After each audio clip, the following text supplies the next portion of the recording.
काशी के आर्यनाथ मंदिर में पंडित अमरनाथ का व्याख्यान हो रहा था। श्रोता लोग मंत्रमुग्ध से बैठे सुन रहे थे। प्रोफेसर दाननाथ ने आगे खिसककर अपने मित्र बाबू अमृत राय के कान में कहा, रटी हुई स्पीच है। अमृत राय स्पीच सुनने में तल्लीन थे, कुछ जवाब न दिया। दाननाथ ने फिर कहा, साफ रटी हुई मालूम होती है, बैठना व्यर्थ है, टेनिस का समय निकला जा रहा है। अमृत राय ने फिर भी कुछ जवाब न दिया। एक क्षण के बाद दाननाथ ने फिर कहा, भाई मैं तो जाता हूँ। अमृत राय ने बिना उसकी तरफ देखते ही कहा, जाइए। दाननाथ, तुम कब तक बैठे रहोगे? अमृत राय, मैं तो सारी स्पीच सुनकर जाऊँगा। दाननाथ, बस हो निरे बुद्धू, अरे स्पीच में है क्या, रटकर सुना रहा है। अमृत राय, तो आप जाइए ना, मैं आपको रोकता तो नहीं। दाननाथ, अजी घंटों बोलेगा, चरखा है या स्पीच है। अमृत राय, सुनने दो, क्या बकबक कर रहे हो, तुम्हें जाना हो जाओ, मैं सारी स्पीच सुनकर ही आऊँगा। दाननाथ, पछताओगे, आज प्रेमा भी खेल में आएगी। अमृत राय, तो तुम उससे मेरी तरफ से क्षमा मांग लेना। मुझे क्या गरज पड़ी है जो आपकी तरफ से क्षमा मांगता फिरूं? अमृत राय, अच्छा ना मांगना, किसी तरह पिंड भी छोड़ो। दाननाथ, इतनी आसानी से छोड़ने वाला आदमी न थे। घड़ी निकाल कर देखी, पहलू बदला और अमरनाथ की ओर देखने लगे। उनका ध्यान व्याख्यान पर नहीं, पंडित जी की दाढ़ी पर था। उसके हिलने से उन्हें बड़ा आनंद आया। बोलने का मर्ज था, ऐसा मनोरंजक दृश्य देखकर वह चुप कैसे रहते। अमृत राय का हाथ दबाकर कहा, आपकी दाढ़ी कितनी सफाई से हिल रही है, जी चाहता है नोच कर रख लूं। अमृत राय, तुम बड़े अभागे हो जो ऐसे सुंदर व्याख्यान का आनंद नहीं उठा सकते। अमरनाथ ने कहा, मैं आपके सामने व्याख्यान देने नहीं आया हूँ। दाननाथ धीरे से, और क्या आप घास खोदने आए हैं? अमरनाथ, बातें बहुत हो चुकी, अब काम करने का समय है। दाननाथ धीरे से, जब आपकी जुबान काबू में रहे। अमरनाथ, आप लोगों में जिन महाशयों को पत्नी वियोग हो चुका है, वह अपना हाथ उठाएं। दाननाथ, ओहो, यहाँ तो सब रंडवे ही रंडवे बैठे हैं। अमरनाथ, आप लोगों में कितने महाशय ऐसे हैं जो वैधव्य की भंवर में पड़ी हुई अबलाओं के साथ अपने कर्तव्य का पालन करने का साहस रखते हैं? कृपया वे हाथ उठाएं। अरे यह क्या, कहाँ तो चारों तरफ हाथ ही हाथ देख पड़ते थे, कहाँ अब एक भी हाथ नज़र नहीं आता।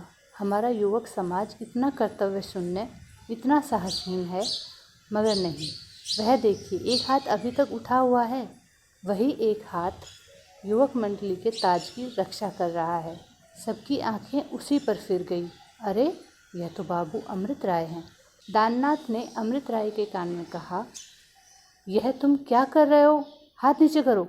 अमृत राय ने दृढ़ता से उत्तर दिया, कदम आगे बढ़ाकर फिर पीछे नहीं हटा सकता। वक्ता ने कहा, इतनी बड़ी सभा में केवल एक हाथ उठा देखता हूँ।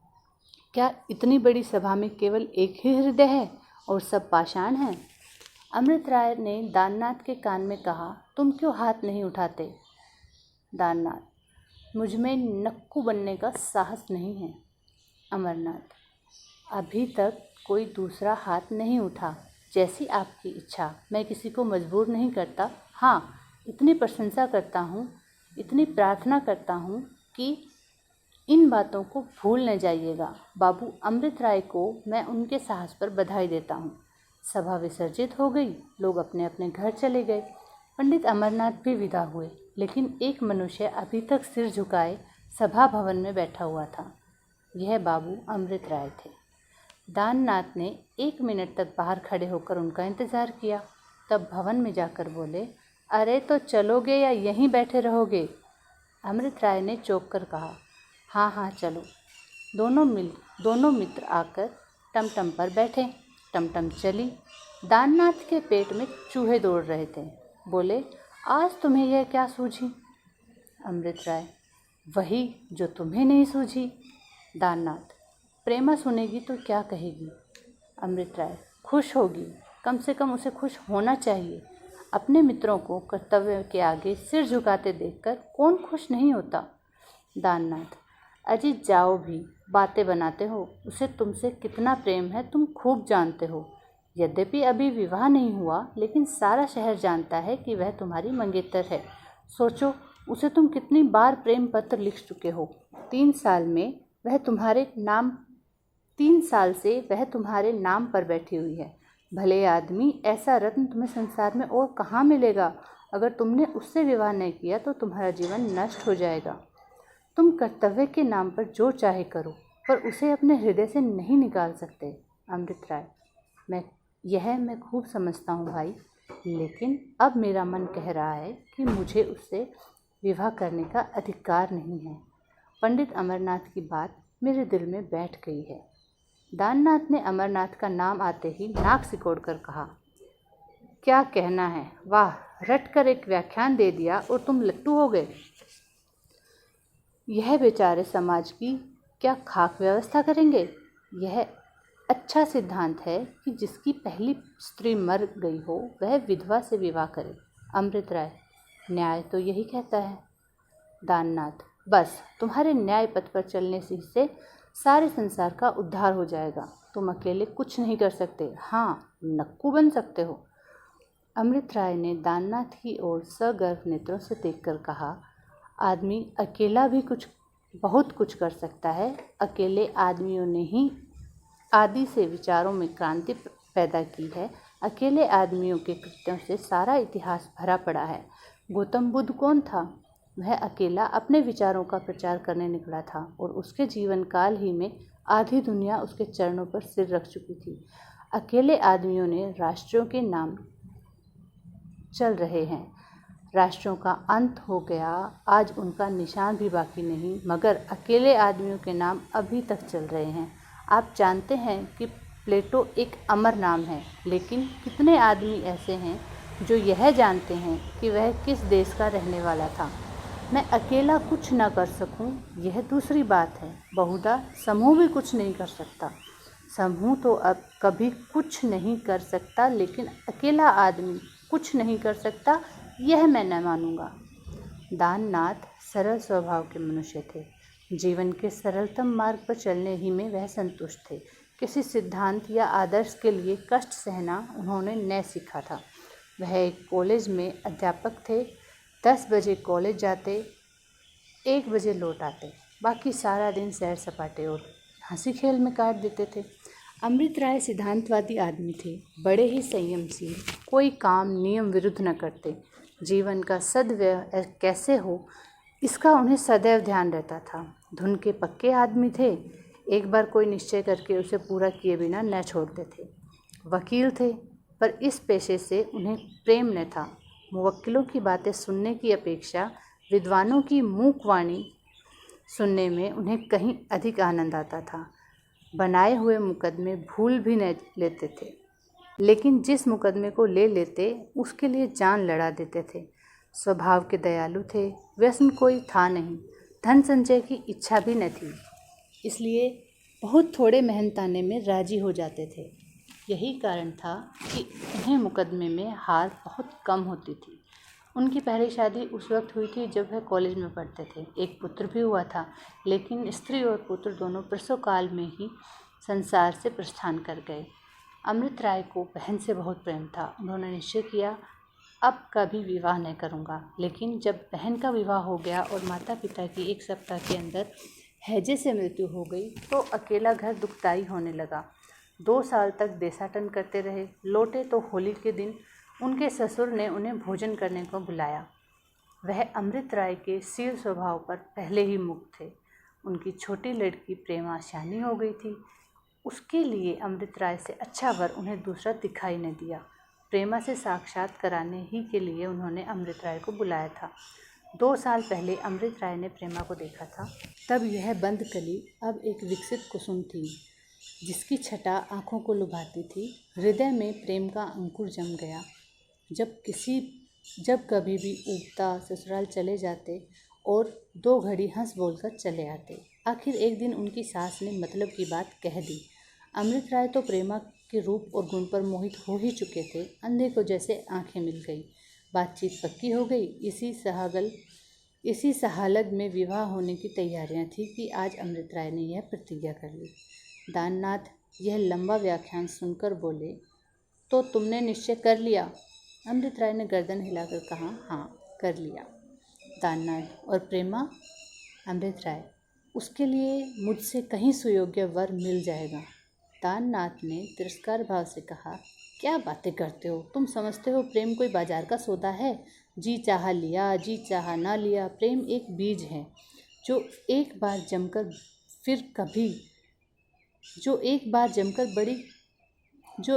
जमकर फिर बड़ी मुश्किल से उखड़ता है। कभी कभी तो जल और प्रकाश और वायु बिना ही जीवन पर्यंत जीवित रहता है। प्रेमा केवल तुम्हारी मंगेतर नहीं है, वह तुम्हारी प्रेमिका भी है। यह सूचना उसे मिलेगी तो उसका हृदय भग्न हो जाएगा। कह नहीं सकता उसकी क्या दशा हो जाए। तुम उस पर घोर अन्याय कर रहे हो। अमृत राय एक क्षण के लिए विचार में डूब गए। अपने विषय में तो उन्हें कोई चिंता न थी। वह अपने हृदय को कर्तव्य की भेंट कर सकते थे, इसका निश्चय ही कर लिया था। उस मनोव्यथा को सहने के लिए वह तैयार थे। लेकिन प्रेमा का क्या हाल होगा, उसका उन्हें ध्यान न आया था। प्रेमा कितनी विचारशील है यह उन्हें मालूम था। उनके सत्साहस का समाचार सुनकर वह उनका तिरस्कार न करेगी, वह उनका अब और भी सम्मान करेगी। बोले, अगर वह उतनी ही सहृदय है जितना मैं समझता हूँ, तो मेरी प्रतिज्ञा पर उसे दुख न होना चाहिए। मुझे विश्वास है कि उसे सुनकर हर्ष होगा। कम से कम मुझे ऐसी ही आशा है। दाननाथ ने मुंह बनाकर कहा, तुम समझते होगे कि बड़ा मैदान मार आए हो और जो सुनेगा वह फूलों का हार लेकर तुम्हारे गले में डालने दौड़ेगा। लेकिन मैं तो यही समझता हूँ कि तुम पुराने आदर्शों को भ्रष्ट कर रहे हो। तुम नाम पर मरते हो, समाचार पत्रों में अपनी प्रशंसा देखना चाहते हो, बस और कोई बात नहीं। नाम कमाने का यह सस्ता नुस्खा है। न हर लगे न फिटकरी और रंग चोखा। रमणिया नाम की इतनी भूखी नहीं होती। प्रेमा कितनी ही विचारशील हो, लेकिन यह कभी पसंद न करेगी कि उसका हृदय किसी व्रत के हाथों चूर चूर किया जाए। उसका जीवन दुखमय हो जाएगा।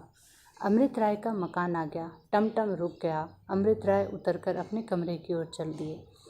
दाननाथ जरा देर तक इंतजार में खड़े रहे कि वह मुझे बुलावे तो जाऊं, पर जब अमृत राय ने उनकी तरफ फिरकर भी न देखा तो उन्हें भय हुआ। मेरी बातों से कदाचित इन्हें दुख हुआ है। कमरे के द्वार पर जाकर बोले, क्यों भाई, मुझसे नाराज हो गए क्या? अमृत राय ने सजल नेत्रों से देखकर कहा, नहीं दाननाथ, तुम्हारी बातों से मैं कभी नाराज नहीं हो सकता। तुम्हारी झिड़कियों में भी वह रस है जो दूसरों की वाह वाह में नहीं। मैं जानता हूँ तुम्हें इस समय जो कुछ कहा है वह केवल स्नेह भाव से कहा है। दिल में तुम खूब समझते हो कि मैं नाम का भूखा नहीं हूँ, कुछ काम करना चाहता हूँ। दाननाथ ने स्नेह से अमृत राय का हाथ पकड़ लिया और बोले, फिर सोच लो, ऐसा ना हो पीछे पछताना पड़े। अमृत राय ने कुर्सी पर बैठते हुए कहा, नहीं भाईजान, मुझे पछताना ना पड़ेगा, इसका मुझे पूर्ण विश्वास है। सच पूछो तो आज मुझे जितना आनंद मिल रहा है उतना और कभी न मिला था। आज कई महीनों के मनोसंग्राम के बाद मैंने विजय पाई। मुझे प्रेमा से जितना प्रेम है उससे कई गुना प्रेम मेरे एक मित्र को उससे है। उन्होंने कभी उस प्रेम को प्रकट नहीं किया, पर मैं जानता हूँ कि उनके हृदय में उसके प्रेम की ज्वाला धधक रही है। मैं भाग्य की कितनी ही चोटें सह चुका हूँ, एक चोट और भी सह लूँगा। उन्होंने अब तक एक चोट भी नहीं सही। वह निराशा उनके लिए घातक हो जाएगी। यह संकेत किसकी ओर था, यह दाननाथ से छिपा न रह सका। जब अमृत राय की पहली पत्नी जीवित थी, उसी समय दाननाथ से प्रेमा के विवाह की बातचीत हुई थी। जब प्रेमा की बहन का देहांत हो गया तो उनके पिता लाला बद्री प्रसाद ने दाननाथ की ओर से मुंह फेर लिया। दाननाथ विद्या, धन और प्रतिष्ठा किसी भी बात में अमृत राय की बराबरी न कर सकते थे। सबसे बड़ी बात यह थी कि प्रेमा भी अमृत राय की ही ओर झुकी हुई मालूम होती थी। दाननाथ इतने निराश हुए कि आजीवन अविवाहित रहने का निश्चय कर लिया। दोनों मित्रों में किसी प्रकार का द्वेष भाव न आया। दाननाथ यूँ देखने में तो नित्य प्रशंसित रहते थे, लेकिन वास्तव में वह संसार से विरक्त से हो गए थे। उनका जीवन ही आनंद विहीन हो गया था। अमृत राय को अपने प्रिय मित्र की आंतरिक व्यथा देखकर दुख होता था। वह अपने चित्त को इस परीक्षा के लिए महीनों से तैयार कर रहे थे, किंतु प्रेमा जैसी अनुपम सुंदरी का त्याग करना आसान न था। ऐसी दशा में अमृत राय की ये बातें सुनकर दाननाथ का हृदय आशा से पुलकित हो उठा। जिस आशा को उन्होंने हृदय को चीरकर निकाल डाला था, जिसकी इस जीवन में वह कल्पना भी नहीं कर सकते थे, जिसकी अंतिम ज्योति बहुत दिन हुए शांत हो चुकी थी, वही आशा आज उनके मर्म स्थल को चंचल करने लगी। इसके साथ ही अमृत राय के देवोपम त्याग ने उन्हें वशीभूत कर लिया। वह गदगद कंठ से बोले, क्या इसलिए तुमने आज प्रतिज्ञा कर डाली? अगर वह मित्र तुम्हारी इस उदारता से लाभ उठाए तो मैं कहूँगा वह मित्र नहीं शत्रु है। और यही क्या निश्चय है कि इस दशा में प्रेमा का विवाह तुम्हारे उसी मित्र से हो जाए? अमृत राय ने चिंतित होकर कहा, हाँ, यह शंका अवश्य हो सकती है, लेकिन मुझे आशा है कि मेरे मित्र इस अवसर को हाथ से न जाने देंगे। मैं उन्हें ऐसा मंदोत्साह नहीं समझता। दाननाथ ने तिरस्कार का भाव धारण करके कहा, तुम उसे इतना नीच समझते हो तो समझ लो, लेकिन मैं कह देता हूँ कि यदि मैं उस मित्र का ठीक अनुमान कर सका हूँ तो वह अपने बदले तुम्हें निराशा की भेंट न होने देगा। यह कहते हुए दाननाथ बाहर निकल आए और अमृत राय द्वार पर खड़े उन्हें रोकने की इच्छा होने पर भी बुला ना सके। इधर दोनों मित्रों में बातें हो रही थी, उधर लाला बद्री प्रसाद के घर में मातम सा छाया हुआ था। लाला बद्री प्रसाद, अपनी स्त्री देवकी और प्रेमा तीनों बैठे निश्चय नेत्रों से भूमि की ओर ताक रहे थे, मानो जंगल में राह भूल गए हों। बड़ी देर के बाद देवकी बोली, तुम जरा अमृत राय के पास चले जाते। बद्री प्रसाद ने आपत्ति के भाव से कहा, जाकर क्या करूं?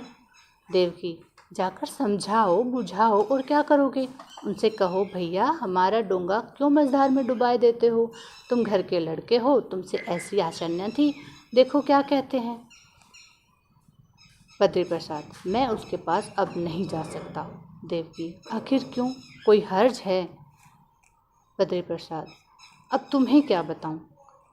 जब मुझे उनके विचार मालूम हो गए तो मेरा उनके पास जाना अनुचित ही नहीं, अपमान की बात है। आखिर हिंदू और मुसलमान में विचारों ही का तो अंतर है। मनुष्य में विचार ही सब कुछ है। वह विधवा विवाह के समर्थक हैं, समझते हैं इससे देश का उद्धार होगा। मैं समझता हूँ इससे सारा समाज नष्ट हो जाएगा, हम इससे कहीं अधोगति को पहुँच जाएंगे, हिंदुत्व का रहा सहा चिन्ह भी मिट जाएगा। इस प्रतिज्ञा में उन्हें हमारे समाज से बाहर कर दिया। इस प्रतिज्ञा ने उन्हें हमारे समाज से बाहर कर दिया और अब हमारा उनसे कोई संपर्क नहीं रहा। देवकी ने इस आपत्ति का महत्व नहीं समझा, बोली, यह तो कोई बात नहीं। आज अगर कमला प्रसाद मुसलमान हो जाए तो क्या हम उसके पास आना जाना छोड़ देंगे? आज अगर कमला प्रसाद मुसलमान हो जाए तो क्या हम उसके पास आना जाना छोड़ देंगे? हमसे जहाँ तक हो सकेगा हम उसे समझाएंगे और सुपथ पर लाने का उपाय करेंगे। देवकी के इस तर्क से बद्री प्रसाद कुछ नरम तो पड़े, लेकिन अपना पक्ष न छोड़ सके। बोले, भाई, मैं तो अमृत राय के पास न जाऊंगा। तुम अगर सोचती हो कि समझाने से वे राह पर आ जाएंगे तो बुलवा लो या चली जाओ, लेकिन मुझसे जाने को न कहना। मैं उन्हें देखकर शायद आपे से बाहर हो जाऊं, कहो तो जाऊं। देवकी, नहीं, क्षमा कीजिए, न जाने से इस जाने से न जाना ही अच्छा। मैं ही कल देवकी, नहीं, क्षमा कीजिए, इस जाने से न जाना ही अच्छा, मैं ही कल बुलवा लूँगी। बद्री प्रसाद, बुलवाने को बुलवा लो, लेकिन यह मैं कभी पसंद न करूँगा कि तुम उनके हाथ पैर पड़ो। वह अगर हमसे एक अंगुल दूर हटेंगे तो हम उनसे गज भर दूर हट जाएंगे। प्रेमा को मैं उनके गले लगाना नहीं चाहता, उसके लिए वरों की कमी नहीं है। देवकी, प्रेमा उन लड़कियों में नहीं है कि तुम उसका विवाह जिससे के साथ चाहो कर दो।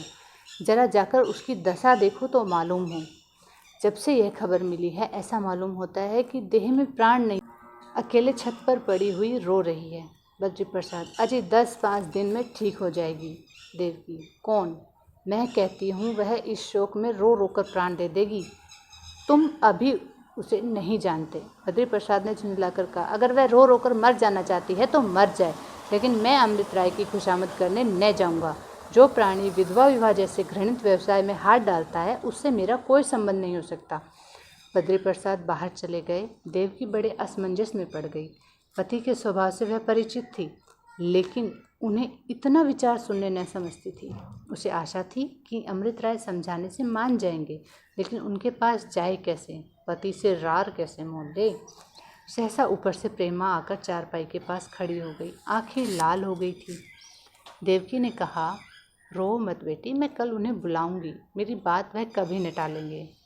प्रेमा ने सिसकते हुए कहा, नहीं अम्मा जी, आपके पैरों पड़ती हूँ, आप उनसे कुछ न कहिए। उन्होंने हमारी बहनों की ही खातिर तो यह प्रतिज्ञा की है। हमारे यहाँ कितने ऐसे पुरुष हैं जो इतनी वीरता दिखा सकें। मैं इस शुभ कार्य में बाधक न बनूंगी। देवकी ने विस्मय से प्रेमा की ओर देखा। लड़की है, क्या कह रही है, यह उनकी समझ में न आया। प्रेमा फिर बोली, ऐसे सुशिक्षित पुरुष अगर यह काम न करेंगे तो कौन करेगा? जब तक ऐसे लोग साहस से काम न लेंगे, हमारी अभाग्नी बहनों की रक्षा कौन करेगा? देवकी ने कहा, और तेरा क्या हाल होगा बेटी? प्रेमा ने गंभीर भाव से कहा, मुझे इसका बिल्कुल दुख नहीं है अम्मा जी, मैं आपसे सच कहती हूँ। मैं भी इस काम में उनकी मदद करूँगी। जब तक आप दोनों का हाथ मेरे सर पर है, मुझे किस बात की चिंता है? आप लोग मेरे लिए जरा भी चिंता न करें, मैं कंवारी रहकर बहुत खुश रहूँगी। देवकी ने आंसू भरी आंखों से कहा, माँ बाप किसके सदा बैठे रहते हैं बेटी, अपनी आंखों के सामने जो काम हो जाए वही अच्छा। लड़की तो उनकी नहीं कुंवारी रहने पाती जिनके घर में भोजन का ठिकाना नहीं। भिक्षा मांगकर लोग कन्या का विवाह करते हैं। मोहल्ले में कोई लड़की अनाथ हो जाती है तो चंदा लगाकर उसका विवाह कर दिया जाता है। मेरे यहाँ किस बात की कमी है? मैं तुम्हारे लिए कोई और वर तलाश करूँगी। पर यह जाने सुने आदमी थे, इतना ही था, नहीं तो बिरादरी में एक से एक पड़े हुए हैं। मैं कल ही तुम्हारे बाबूजी को भेजती हूँ। प्रेमा का हृदय कांप उठा।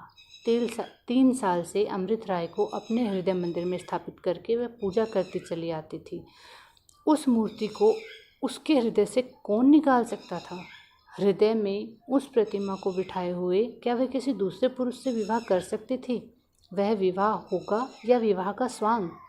उस जीवन की कल्पना कितनी भयावह, कितनी रोमांचकारी थी। प्रेमा ने जीवन की तरफ देखते हुए कहा, नहीं अम्मा जी, मेरे लिए आप कोई फिक्र न करें। मैंने कुंवारी रहने का निश्चय कर लिया है। बाबू कमला प्रसाद के आगमन का शोर सुनाई दिया। आप सिनेमा के अनन्य भक्त थे। नौकरों पर उनका बड़ा कठोर शासन था। विशेषतः बाहर से आने पर तो वह एक आध की मरम्मत किए बगैर न छोड़ते थे। उनके बूट की चरमर सुनते ही नौकरों में हलचल पड़ जाती थी। कमला प्रसाद ने आते ही आते कहार के कहा, बर्फ़ लाइए। कहार ने दबी जबान से कहा, अभी तो नहीं है सरकार। कमला प्रसाद ने गरज कर कहा, जोर से बोलो, बर्फ़ लाए कि नहीं? मुंह में आवाज़ नहीं है। कहार की आवाज़ अब की बिल्कुल बंद हो गई। कमला प्रसाद ने कहार के दोनों कान पकड़कर हिलाते हुए कहा, हम पूछते हैं बर्फ़ लाए कि नहीं?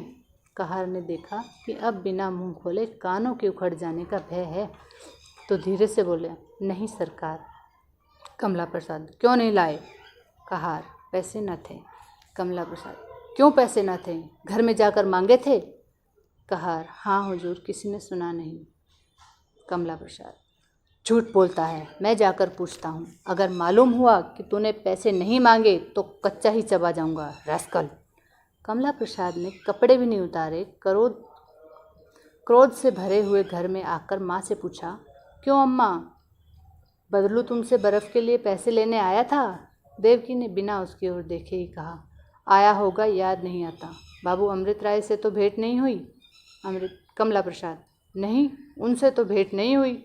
उनकी तरफ गया तो था, लेकिन तब सुना कि वह किसी सभा में गए हैं तो मैं सिनेमा हॉल चला गया। सभाओं का तो उन्हें रोग है और मैं उन्हें बिल्कुल फिजूल समझता हूँ। कोई फ़ायदा नहीं, बिना व्याख्यान सुने भी आदमी जीता रह सकता है और व्याख्यान देने वालों के बगैर भी दुनिया में रसातल चले जाने की संभावना नहीं। जहाँ देखो वक्ता ही वक्ता नज़र आते हैं, बरसाती मेंढकों की तरह टटर किया और चलते हुए अपना समय गंवाया और दूसरों को हैरान किया। सब के सब मूर्ख हैं। देवकी, अमृत राय ने तो आज डोंगा ही डुबा दिया। अब किसी विधवा से विवाह करने की प्रतिज्ञा की है। कमला प्रसाद ने जोर से कहा मारकर कहा, और ये सभाओं वाले क्या करेंगे? यही सब तो इन सभी को सूझती है। लाला अब किसी विधवा से शादी करेंगे? अच्छी बात है, मैं जरूर बारात में जाऊंगा, चाहे और कोई जाए या ना जाए। जरा देखूं ये नए ढंग का विवाह कैसे होता है। वहाँ भी सब व्याख्यानबाजी करेंगे। इन लोगों के लिए और क्या होगा, सब के सब मूर्ख हैं, अकल किसी को छू नहीं गई। देवकी, तुम जरा उनके पास चले जाते। कमला प्रसाद, इस वक्त तो बादशाह भी बुलाए तो ना जाऊं। हाँ, किसी दिन जाकर जरा कुशल क्षेम पूछ आऊँगा, मगर है बिल्कुल सनकी। मैं तो समझता था उसमें कुछ समझ होगी, मगर निरा पोंगा निकला। अब बताओ, बहुत पढ़ने से क्या फ़ायदा हुआ? बहुत अच्छा हुआ कि मैंने पढ़ना छोड़ छाड़ दिया। बहुत पढ़ने से बुद्धि भ्रष्ट हो जाती है। जब आंखें कमज़ोर हो जाती है तो बुद्धि कैसे बची रह सकती है? तो कोई विधवा भी ठीक हो गई कि नहीं? कहाँ है मिश्राइन? कह दो, अब तुम्हारी चांदी है, कल ही संदेशा भेज दें। कोई और न जाए तो मैं जाने को तैयार हूँ, बड़ा मज़ा रहेगा। कहाँ है मिश्राइन? अब उनके भाग्य चमके रहेगी। बिरादरी ही की विधवा न है कि बिरादरी की भी कैद नहीं रहेगी। देवकी, यह तो नहीं जानती, अब क्या ऐसे भ्रष्ट हो जाएंगे? कमला प्रसाद, यह सभा वाले जो कुछ न करें वह थोड़ा। इन सभाओं को बैठे बैठे ऐसी ही पेपर की उड़ाने की सोचती है। एक दिन पंजाब में कोई बोखल आया था, कह गया जात पात तोड़ दो, इससे देश में फूट बढ़ती है। ऐसे ही एक और जांगलू आकर कह गया चमारों पासियों को भाई समझना चाहिए, उनसे किसी तरह का परहेज नहीं करना चाहिए। बस सब के सब बैठे यही सोचा करते हैं कि कोई नई बात निकालनी चाहिए। बूढ़े गांधी जी को और कुछ न सूझी तो स्वराज ही का डंका पीट चले। सभी ने बुद्धि बेच खाई है। इतने में एक युवती ने आंगन में कदम रखा, मगर कमला प्रसाद को देखते ही ढोटी में ठिठक गई। देवकी ने कमला प्रसाद से कहा, तुम जरा कमरे में चले जाओ, पूर्णा ढोटी पे खड़ी है। पूर्णा को देखते ही प्रेमा दौड़कर उसके गले से लिपट गई। पड़ोस में एक पंडित वसंत कुमार रहते थे, किसी दफ्तर में क्लर्क थे। पूर्णा उन्हीं की स्त्री थी, बहुत ही सुंदर, बहुत ही सुशील। घर में दूसरा कोई न था। जब 10 बजे पंडित जी दफ्तर चले जाते तो यही चली आती और दोनों सहेलियां शाम तक बैठी हंसती बोलती रहती। प्रेमा को इतना प्रेम था कि यदि किसी दिन वह किसी कारण से न आती तो स्वयं उसके घर चली जाती। आज वसंत कुमार कहीं दावत खाने गए थे। पूर्णा का जी उब गया। कहाँ चली आई? प्रेमा उनका हाथ पकड़े हुए ऊपर अपने कमरे में ले गई। पूर्णा ने चादर अलगनी पर रखते हुए कहा, तुम्हारे भैया आंगन में खड़े थे और मैं मुंह खोले चली आती थी, मुझ पर उनकी नज़र पड़ गई होगी। प्रेमा, भैया में किसी तरफ ताकने की लत नहीं है, यही तो उनमें एक गुण है। पतिदेव कहीं गए हैं क्या? पूर्णा, हाँ, आज एक निमंत्रण में गए हैं। प्रेमा, सभा में नहीं गए? आज तो बड़ी भारी सभा हुई है। पूर्णा, वह किसी सभा समाज में नहीं जाते। कहते हैं ईश्वर ने संसार रचा है, वह अपनी इच्छा अनुसार हर एक व्यक्ति की हर एक बात की व्यवस्था करता है। प्रेमा, आज की सभा देखने लायक थी, तुम होती तो मैं भी जाती। समाज सुधार पर एक महाशय का बहुत अच्छा व्याख्यान था। पूर्णा, स्त्रियों का सुधार करने की आवश्यकता नहीं है, पहले पुरुष लोग अपनी दशा तो सुधार लें, फिर स्त्रियों की दशा सुधारेंगे। उनकी दशा सुधर जाए तो स्त्रियां आप ही आप सुधर जाएंगी। सारी बुराइयों की जड़ पुरुष ही हैं।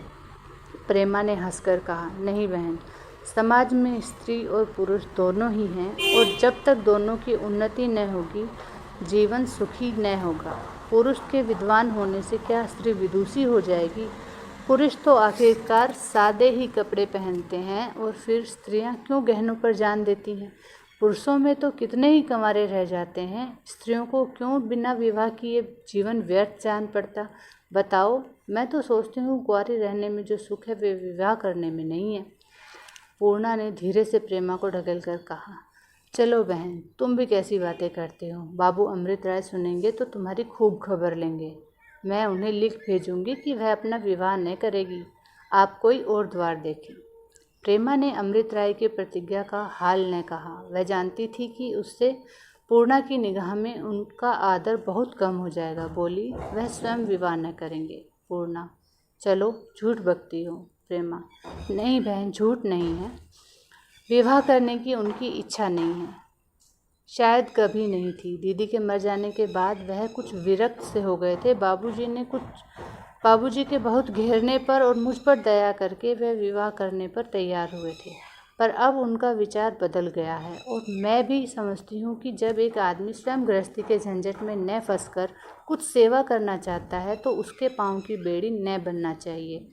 मैं तुमसे सत्य कहती हूँ पूर्णा, मुझे इसका दुख नहीं है। उनकी देखा देखी मैं भी कुछ कर जाऊँगी। पूर्णा का विस्मय बढ़ता ही गया। बोली, आज 4 बजे तक तुम ऐसी बातें न करती थी, एकाएक यह कैसी काया पलट हो गई? उन्होंने किसी से कुछ कहा है क्या? प्रेमा, बिना कहे भी तो आदमी अपनी इच्छा प्रकट कर सकता है। पूर्णा, मैं एक दिन पत्र लिखकर उनसे पूछूंगी। प्रेमा, नहीं पूर्णा, तुम्हारे पैरों पड़ती हूँ, पत्र बत्र न लिखना। मैं किसी के शुभ संकल्प में विघ्न न डालूंगी। मैं यदि और कोई सहायता नहीं कर सकती तो कम से कम उनके मार्ग का कंटक न बनूंगी। पूर्णा, सारी उम्र रोते कटेगी, कह देती हूँ। प्रेमा, ऐसा कोई दुख नहीं है जो आदमी सह न सके। वह जानते हैं कि मुझे इससे दुख नहीं हर्ष होगा, नहीं तो वह इरादा न करते। मैं ऐसे सज्जन प्राणी का उत्साह बढ़ाना अपना धर्म समझती हूँ, उसे गृहस्थी में नहीं फंसाना चाहती। पूर्णा ने उदासीन भाव से कहा, तुम्हारी माया मेरी समझ में नहीं आती बहन, क्षमा करना। मैं यह कभी न मानूंगी कि तुम्हें इससे दुख न होगा। प्रेमा, तो फिर उन्हें भी होगा। पुरुषों का हृदय कठोर होता है, तो मैं भी अपना हृदय कठोर बना लूँगी। पूर्णा, अच्छा बना लेना, तो अब न कहूँगी। लाओ बाजा, तुम्हें गीत सुनाऊँ। प्रेमा ने हारमोनियम संभाला और पूर्णा गाने लगी।